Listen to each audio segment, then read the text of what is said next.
నిన్న శ్రావణ మాసం మొదటి సోమవారం కావడంతో శివాలయానికి వివిధ గ్రామాల నుండి భక్తులు తరలివచ్చి ప్రత్యేక పూజలు నిర్వహించారు. శివాలయం ప్రధాన అర్చకుడు కుమార్ పంతులు ప్రత్యేక పూజలు నిర్వహించారు.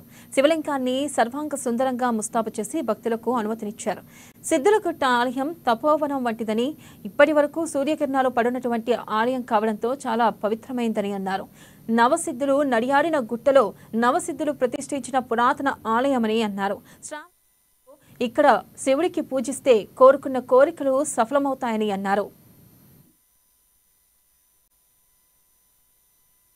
ఆర్మూర్ పట్టణంలో గల సుప్రసిద్ధమైనటువంటి ఆలయం నవనాథ సిద్ధేశ్వర స్వామి ఆలయం. ఈ ఆలయం అనేటువంటిది శ్రావణ మాసంలో విశేషంగా పూజలు అందుకుంటుంది. దానికి గల కారణం ఏంటంటే పార్వతీ పరమేశ్వరులు ఇద్దరు కూడా ఈ సృష్టిపైలో ఉన్నటువంటి భూలోకానికి విచ్చేస్తారు. లతలు తీగలు బార్లు బారినటువంటి ఈ నదుల ప్రవాహం మధ్య ఉన్నటువంటి ఈ కాలంలో ఇక్కడ ఉంటారు. సాక్షాత్తుగా పార్వతీ పరమేశ్వరులు ఇద్దరు కూడా భిక్షను స్వీకరించడానికని భూలోకానికి వస్తారని అందుకోసమని శని సోమవారం 2 వారాల లోపల కూడా చాలా విశేషం. శివలింగానికి సాక్షాత్తు పరమేశ్వరుడే కొలయి ఉంటాడు కాబట్టి నీటితో అభిషేకం చేసిన పువ్వులు పత్రి సామాన్యంగా పూజించినా గానీ శివుడు ప్రసన్నమవుతాడనేటువంటిది శ్రావణ మాస విశేషము. పూజించడమే కాదు, తగినంతటువంటి బియ్యము, పప్పు, ఉప్పు, చింతపండు తనకి తోచినటువంటి విధంగా దానం చేసినటువంటిది అయితే కూడా సాక్షాత్తు జంగమయ్య రూపంలో ఉండి కూడా ఈయన భిక్షను స్వీకరిస్తాడనేటువంటి ప్రతీక ఈ పురాణంలో ఉంటుంది.